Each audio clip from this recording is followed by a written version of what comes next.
What's up YouTube, it's your boy Nash here, welcome back to the channel, and in today's Yu-Gi-Oh! News video, the ban list yesterday was pretty insane, actually not too shabby, I know, trust me, I'm still a little disappointed in it, given the fact that we still have VFD legal, we have Halka Fibrax legal,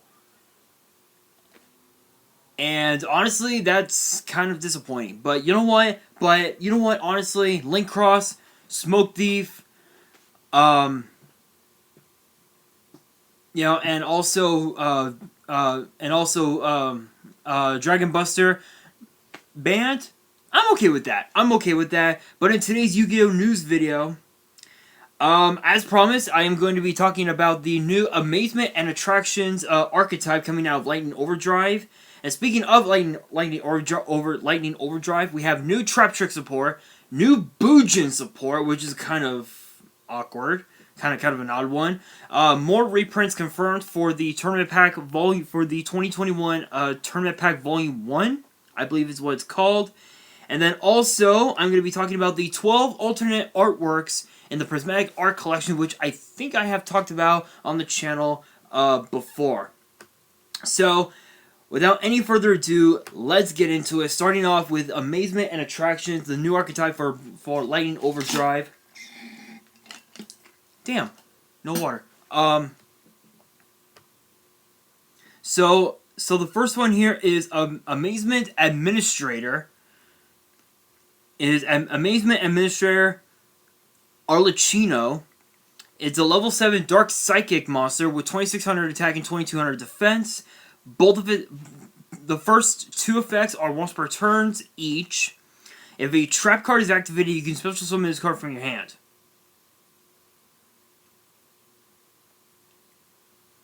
Okay, am I the only one realizing the fact that that's just busted on its own? If your opponent normal or special summons a monster or monsters, you can target one of those monsters, equip it with one attraction trap from your deck. Ooh, okay, not too shabby.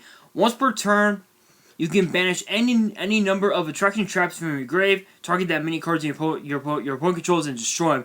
It's basically like a million for a million, basically.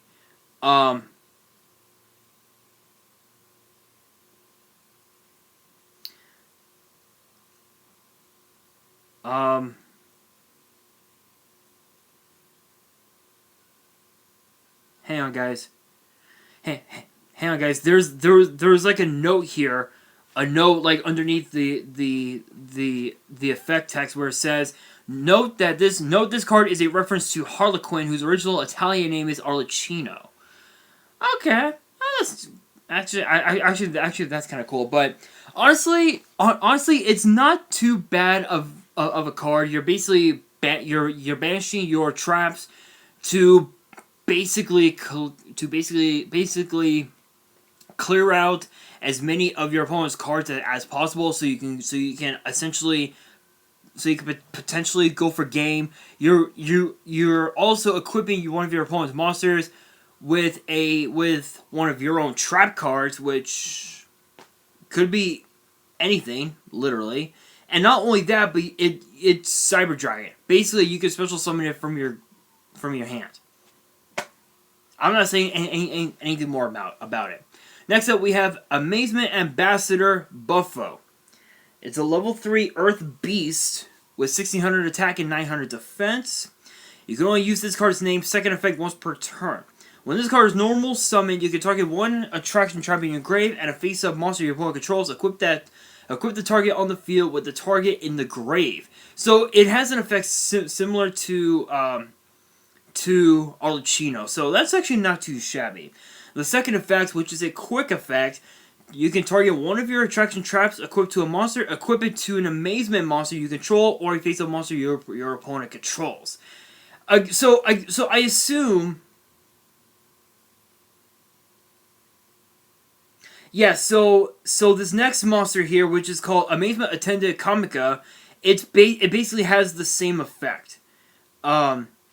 It basically has the same effect. So Comica is a 4-star light machine with 1400 attack, 1800 defense. And it's pretty much the same thing. It's literally the exact same thing. But with this one, its first effect says when it's normal summon, you can set an attraction trap card from your deck to your spell and trap zone. But its second effect is pretty much the same thing. So, alright, not too shabby. Next up, we have the spells. First up, we have Amazing Time Ticket, which is the quick play spell. You can pay 800 life points. Apply this effect based on whose turn it is. Your turn. So if it's your turn, add one amazement card from your deck to your hand. So it's essentially a Rhoda. It's literally like a Rhoda, which is nutty. Your opponent's turn. Set one attraction trap directly from your deck to your spell and trap zone. It can be activated this turn. Holy shit. Again, these cards are self-explanatory. I don't even have to say anything about them except that this is a pretty interesting archetype. Given the fact that it's based off of like amusement parks and whatnot, which honestly I'm like shocked right now. It's shocking, really shocking. Excellent archetype. Would it be meta? I don't think so. I don't think so. Given the fact that it's another one of those cutesy decks, I'm gonna take a wild guess and say it'll probably be perfect for locals and maybe YCS. Maybe YCS if you made it competitive enough, but regionals, worlds, even Nats, nothing. Next, so the other quick play spell is Amazement Special Show. When your opponent activates a card or effect that targets an amazement monster or monsters you control, target one of those amazement monsters you control, return it to the hand, then you can special summon one amazement monster from your hand. So literally you could go Comica. It basically has a spirit effect where you can bump one of your monsters back to your hand, special summon another one from the hand. So if you have Comica on the field and it's being attacked, you can activate. If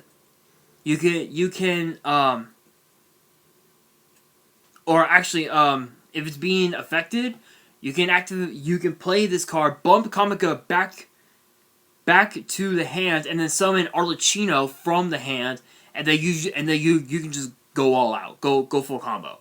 Not too shabby. Not a bad card. Not a bad card. Now we have the field spell, which is Amazement Precious Park, which is their field spell. You can only use each of this card's name first and second. Both of its effects are once per turn. You can activate one attraction trap card during your main phase of the turn it is set. Yeah, basically it's like red reboot basically. So that's actually kind of cool. During the end phase, you can send one of your attraction traps equipped to a monster to the graveyard. Then target one of your attraction traps with a different name that is banished or in your graveyard. Set it to your spell and trap zone. Basically, yeah. So it's basically a 1-for-1 where you send a card, you send one of your attraction traps from your field to your grave, and then you can set one from your grave or that's banished. So it's basically a 1-for-1. So again, it's nothing too crazy.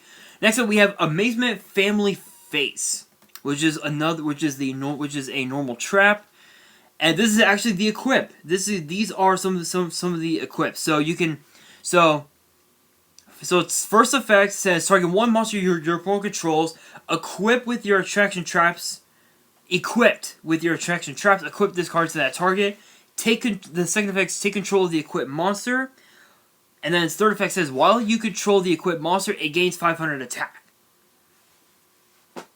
It cannot activate its effects. Also, it is treated as an amazement monster.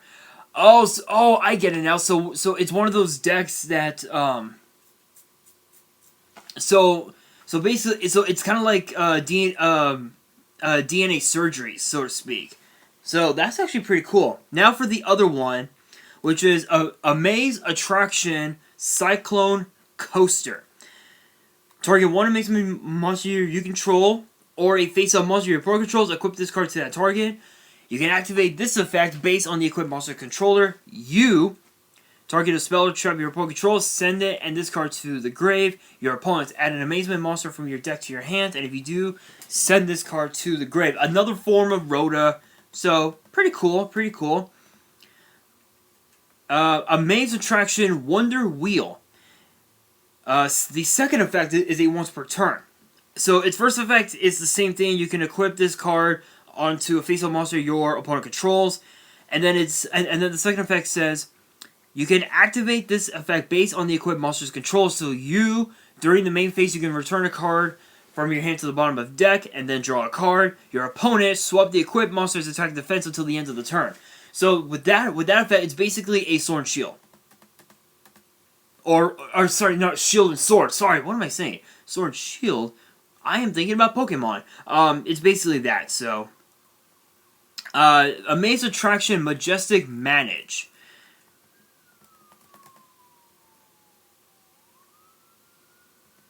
Manege, basically. Manege, which is a French term for a merry-go-round. First effect is the same. Second effect, apply this effect based on the equipped monster controller. The equipped monster, gains 500 attack. Also, if it were to be destroyed by battle or card effect, you can send this card to the grave instead. So it has an effect similar to Return of the Dragon Lords, where you can just keep your monster by sending a card by banishing a card or by sending it to the graveyard. So, your opponent, the equipped monster, loses 500 attack for each of your attraction traps equipped to a monster. Ooh, damn. Next up, we have Amaze Attraction Rapid Racing. First effect is the same. And the second effect based on the equipped monster controller. Target one card in either graveyard. Change the equipped monster's battle position. If you do, shuffle that target into the deck. Okay, so it's basically a zero gravity reload, I guess. It's sort of like that. Your opponent. So that's if it's yours. If it's your opponent's, increase the equipped monster's level by 1 and if you do, change his battle position. Again, I don't want to go too deep into it, just because of the fact that I don't know much about it, other than the fact that it's based off of amusement parks. So I would assume that this could be perfect. That this could be a small, a cool little package, for I don't know, just for decks that are cutesy, like maybe Melfi's. I don't know. Honestly, I haven't thought about it, but yeah. So, and then the last card here is Amaze Attraction Horror House, which is a normal trap. You can only use its second effect is once per turn. First effect is the same. Second effect, based on the equipped monster's controller, you target one effect monster your opponent controls, negates effects until the end of the turn. So it's essentially like a fiendish chain, so to speak. Your opponent changed the equipped monster to face down to defense, so it has an effect similar to Book of Moon. So honestly, my thoughts on this archetype. Honestly, I'm actually not too bad. I am impressed. But I don't know if this deck would even be meta. I know that these are just some of the cards for the archetype. But we may end up getting more at some point down the road in Lightning Overdrive. But only time will tell. Honestly, I'm not too I'm not all for it. Honestly, I think this deck is just gonna be. I think that deck is just not going to be that good. But that being said, traptrix support. We actually have a couple. We have a couple cards here. And they're actually both named. Oh wait, never mind. Alright, so the first one here is Traptrix Gina Lola, I believe is the name. 4-star Earth Plant, 1400 attack and defense. First effect and third effect is a hard once per turn. You can send one set trap card you control to the grave. Special summon this card from your hand. It's basically it's a cost. It's a cost. So you have to send a card you have to send a set trap that you have on your field, in your back row to the grave, summon this card from the hand. So it's essentially like a Cyber Dragon with a cost. Second effect is pretty much the same as every other traptrix card in the whole archetype, unaffected by the effects of whole normal traps. So like bottomless trap hole,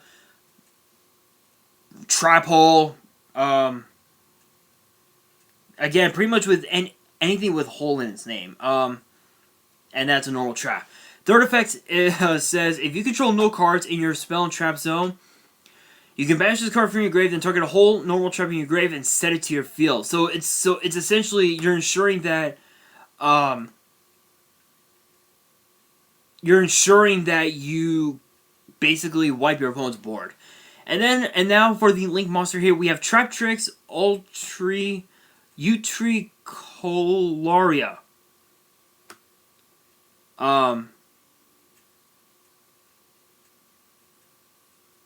Which is actually a common carnivorous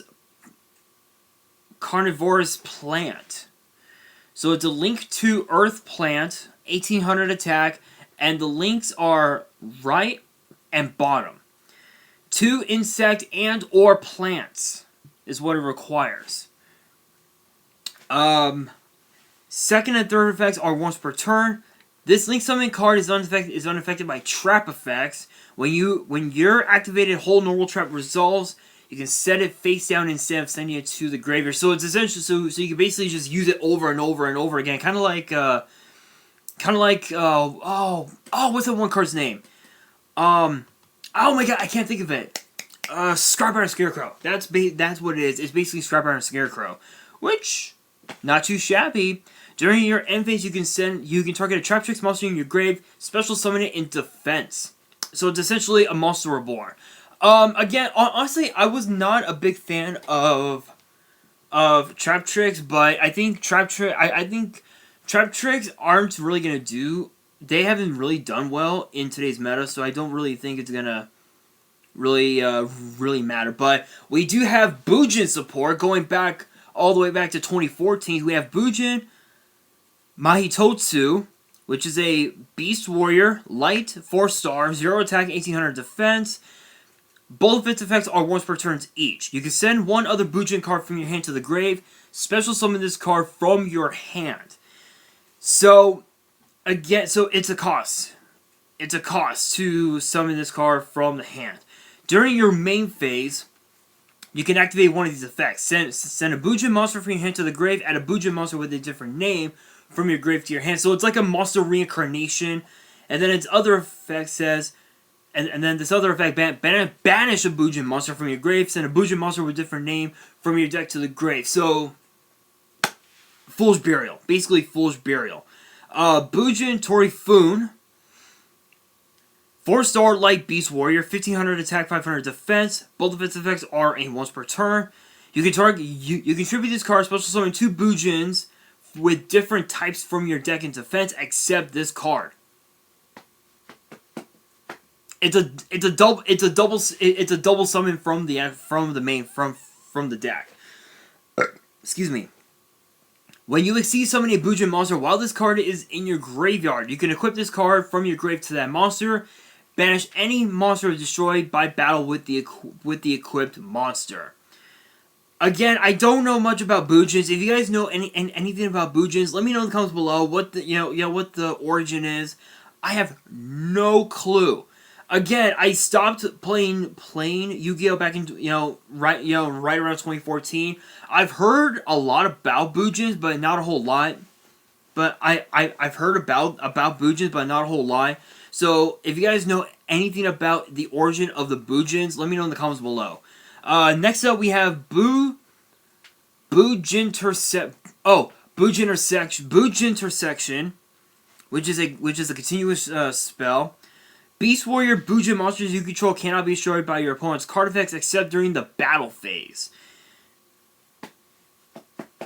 Once per turn, you can send a bujin monster from your hand or face-up field to the grave. Then target a face-up card your opponent controls negates effects until the end of the turn.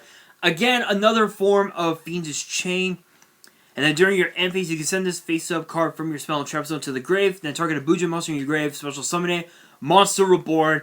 Again, I don't know much about bujins, but I think the archetype is pretty cool. Nothing too crazy about that, honestly, but it is what it is. Now for the reprints confirmed for the Tournament Pack 21, Volume 1, actually. And the 4 reprints are Millenniumized Illusionist, Mud Dragon of the Swamp, Bujinki, Amaterasu, and then Princess Cologne. So I did talk about Princess Cologne in Wednesday's video, where I had mentioned that Princess Cologne was getting support for where they were giving her support, which is pretty cool. And last but not least, the 12 artworks for the Prismatic Art Collection. So here are the alternate arts. We have Dark Magician, and I believe these are from Dual Power. Yeah, so we have the Dual Power promo Dark Magician, Neos, Stardust Dragon, Utopia, Odd Eyes Pendulum Dragon, and Decode Talker. And then of course the other reprints that were from that are from Maximum Gold. So obviously Phantasme is one of them. Droll and Lockbird, Stratos, Appaloosa, Boral Sword, and Alistair the Invoker. Those are the alternate arts. Honestly, this is pretty cool. I think again, so basically Japan is getting reprints of some of the alternate arts that we already have in the meta. So honestly, those don't surprise me, but it is interesting to see what this set will also feature when it comes out. I believe it's supposed to come out sometime next year. I think it's supposed to come out sometime next year. So I don't really know, but guys, that is going to do it for this video. Question of the day: what are your guys' thoughts on the new Amazement attraction archetype? Let me know in the comments below. And that is going to do it for this video. Hopefully you guys enjoy. If you did, make sure you guys smash the thumbs up button. If you guys are new to the channel and you guys love seeing these news videos for Yu-Gi-Oh and for WWE, definitely hit that subscribe button and hit that notification bell so you guys don't miss out on any new content that comes your way. And be sure to follow me on Twitter and Instagram. All the links are down in the description. And on that, this is your boy Nash, signing out.